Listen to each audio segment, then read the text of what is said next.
Here we go now. Batman scoop on the mic. Mixing the mix on the wheels of steel. This is what I was fucking born to do. Yes, let's go.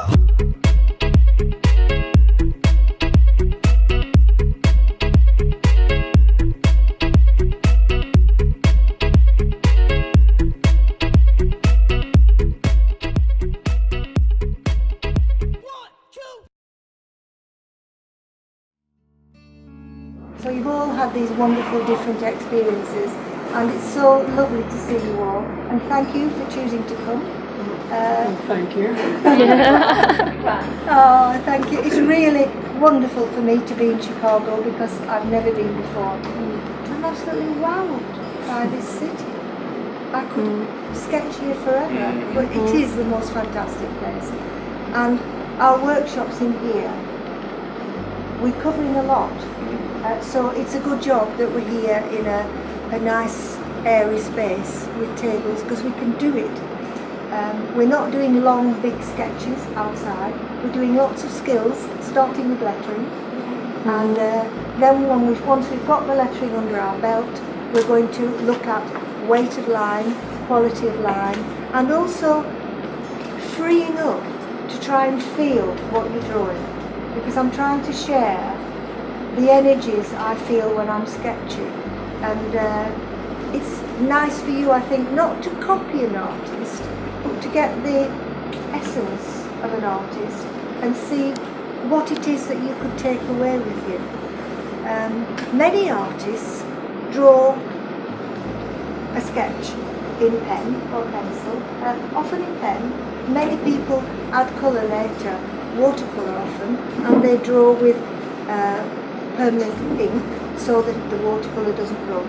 Now, I trained as a painter. I went to art school and trained as a painter. So I probably come to sketching in a slightly different way to some others, because when I sketch, I treat the sketch as a painting.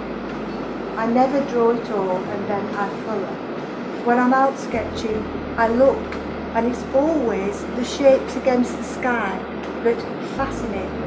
And I'm really drawn to them, and dark shapes and verticals that bring things forward, and the interplay of patterns, but most of all it's the shape against the sky. So I always get that in really fast, and then I start to draw the essentials, and then all the time I'm watching for the sky, because any of you who followed my work, I love doing skies, and when the sky changes, I leave everything I'm drawing and boom, I'm starting with the sky to catch it really fast. And that's why my skies are sort of furious and full of colour. I get them, if there's nothing happening in the sky, I might suddenly get an urge to start making it pop, and I start putting a white edge around the sky. You'll be doing this to make it sing and start so that it's ready. But when I start the sky, I start pushing it in. And if there's some sunlight, while that's happening in the sky, you can use the same colours, the yellows and the whites, and you can whiz in really softly and quickly bits of light and sunlight. And suddenly, your picture is growing out of the page because it's on a tone background. And you don't need to do it all laboriously. I would get fed up, quite honestly, if I drew all of it, every brick. I never draw every brick, but we'll come to that later. Okay. Lettering, I think probably now we're all relaxed and a bit cooler, it's the perfect time to this. The object is to think about lettering being part of a sketch and enhancing and supporting a sketch.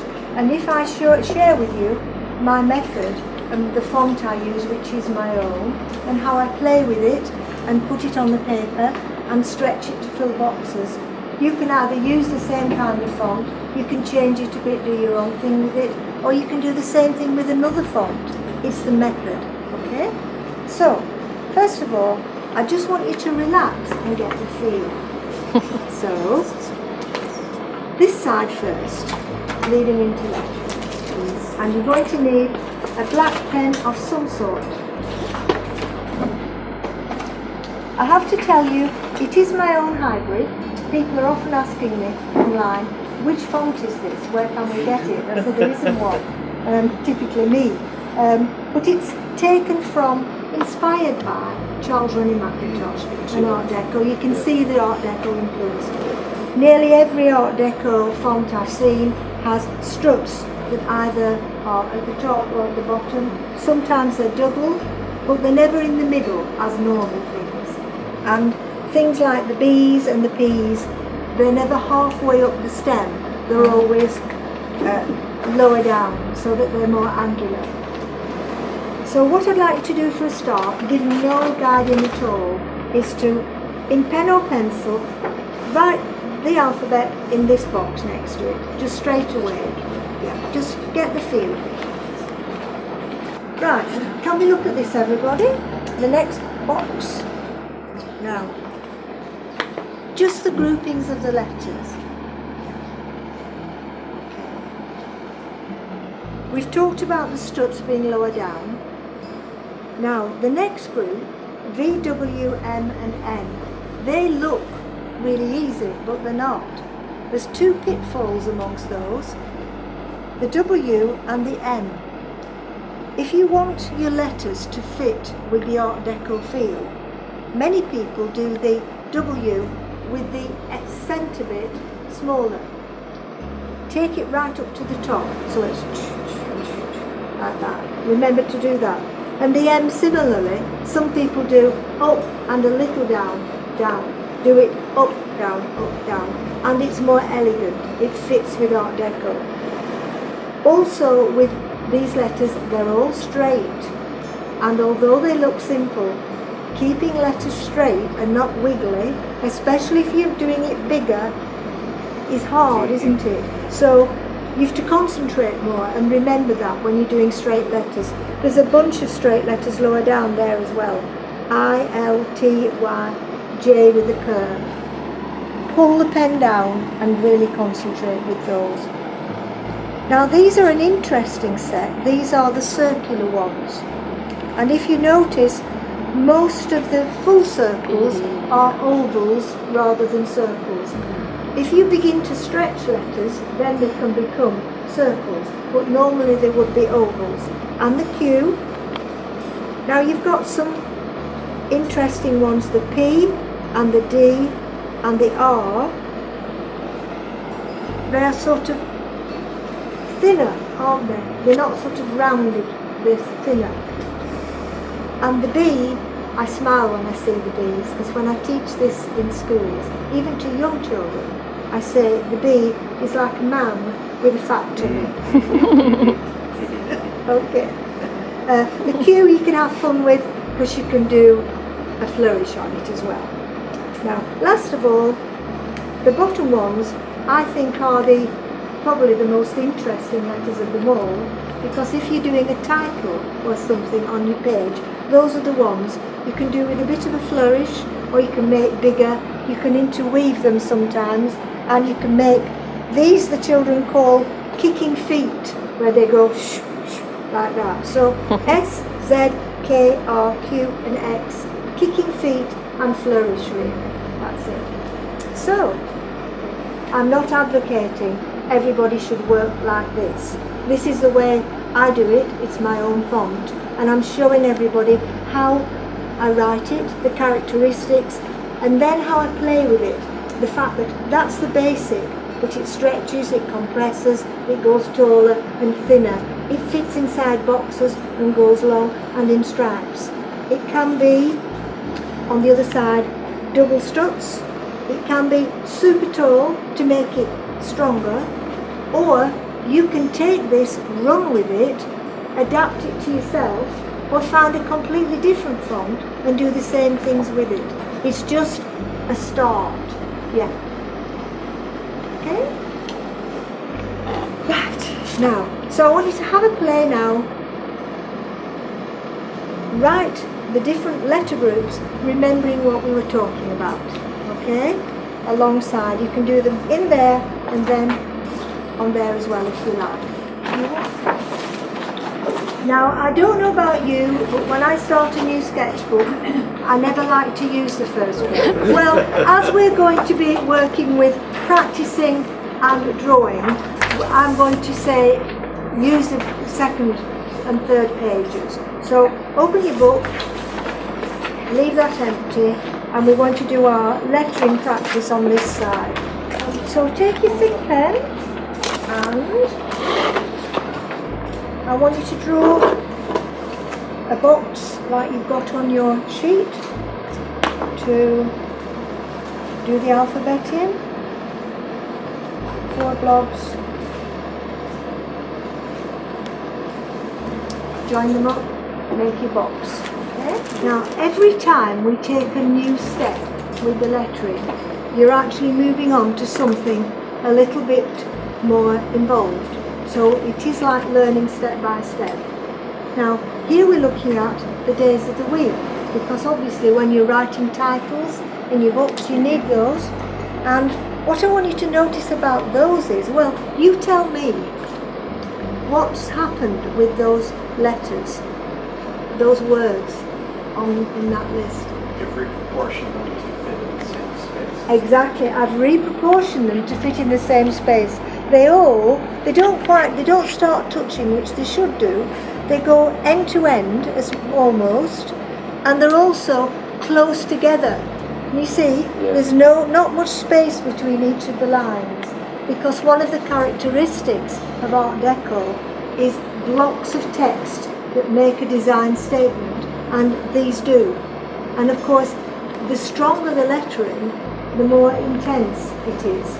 So I want you to have a go, and this will be fun. It's a bit like a game. Seeing if you can fit not just all the days of the week in, but make them stretch from end to end, fit them all in, almost touching. Monday's all right, that's an easy word. Wait till you get to Wednesday. Would you just like to watch me do one? Here, let me show you. There you go. Yeah, I It won't be easy to do Wednesday, mind you. Right. It's too thick to be doing this with. I'll turn it on its head. You have to keep looking ahead. Now, supposing I start too big like that. But there's not a lot of room, so a thin S, a thin D, a thin A, a Y, Tuesday. Now Wednesday, you know, is going to be a stinker because it's very long. Now this is the wrong pen, so you have to start, I would say, go taller and super thin like that. And you know, if you do it that way, it's going to fit. And if you get to the end, they're not spaced properly because I'm holding the book from it. But you can spread them out now. Get to the end, you can make a big A there. But squash them up more. But you have to watch your head. But if you've mastered this, this will make all the difference to the lettering on your pages because it makes a block. Have fun. You're going to do it directly in your book. Okay. Draw a box to do it in, like there is on here. I think we won't bother practicing, we're going to do it straight on the practice paper. Yes. Let's be brave. Now, we're moving on to do the months of the year, and now you've done the days like this and you've managed to fit them in a box and you've managed to stretch them, you're almost there, you've cracked it. But now we're just a little step off. When you're doing it in your sketchbook, you can decide, this is one that I did outside there, and when I'm doing it on a page in my sketchbook, I draw a very fine pencil box, freehand, not with a very soft pencil because that tends to smudge, a hard one, and sometimes I rub them out, sometimes I leave them. I've left these. The main titles I don't bother to draw boxes for because I like to play with them, but this is writing in boxes. Now that's italics lowercase. I've just stuck to capitals today because teaching lowercase italic is a different thing altogether. We couldn't do that in the time, and actually capitals in a block can look really good.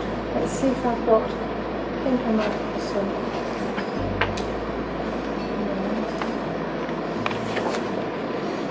we are. This isn't a finished one. I was doing it waiting for James Richards' group yesterday. That's a strip, top to bottom, and it's just capitals. If you have quite a free style of handwriting of your own, you might like to use a black pen and fit it inside a box so that you've got a set of writing that's different, that's got a different energy. Okay, but this bit is about drawing a box in pencil and doing books of the year, and this time doing it in a colour.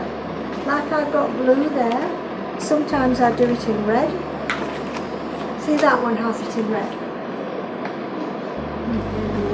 If you pick a colour up from the rest of the picture, it can help to enhance it and make it more interesting. So have a go on your tone background and see which colour you fancy using. I've all sorts in my Mary Poppins sets here that you can borrow if you like. The bottom of here that we didn't use, down here, just have a very quick go in a black pen or a colour doing the first, second, third, because they've got a little bit of lower case on, but that's useful to do. Okay? Now, we're moving into a different sphere now, because this is about sketchbook, journaling and memories. Now, all of you know, don't you, that if you did a sketch in a page 10 years ago, maybe more, you open that book 10 years later, you look at it, and all the memories of doing it come flooding back. Now, if you've got a title and a date, and if you've also added thoughts and feelings and memories, sounds, what was going on at the time, it's like a time capsule, isn't it? It's a little bit of time that's captured on that page. I can go back 20 years and open a sketchbook, and I'm back there, I can remember. And when I read it, I smile. So, to me, it's a part of a sketch to do it. I don't always add lettering, I don't always add thoughts. Sometimes it doesn't need it, but when it does, it's a gift. So, I'd like you to have a go. On here, I've done 2 long stretches for you. The first one is for you to scribble in memories and thoughts about the symposium so far. Anything at all that you'd like to keep as a memory. And when we do our 2 drawings today, you can add these to your pages. I've just set you off, ignore mine, and only in your own handwriting, not in fancy writing. And then when you've done them, we're going to put them in our book, okay? At the bottom there, you see I've just done double struts on this double lines on the straight line down, and that makes it different again, almost like neon lettering, isn't it? The theatre lettering. This one is the one I tend to use quite a lot at the top, where I've really elongated them and made them tall and put them close together. If you put that on a page next to this one, look at the difference. If you imagine that they were done both in thickish pens, that would be a really, really intensive block on your page, wouldn't it? So important. So I'd like you've got 2 boxes. In the top box, I want you to have a go at part of the elongated alphabet. You don't need to do it all. And part of one with 2 struts. And then in the bottom box, and in any of these 1, 2, 3 boxes, you can have, say, 5 minutes playing with your own ideas for fonts, or your own thoughts about fonts that you might like to do. Okay? And we'll have 5-10 minutes for this.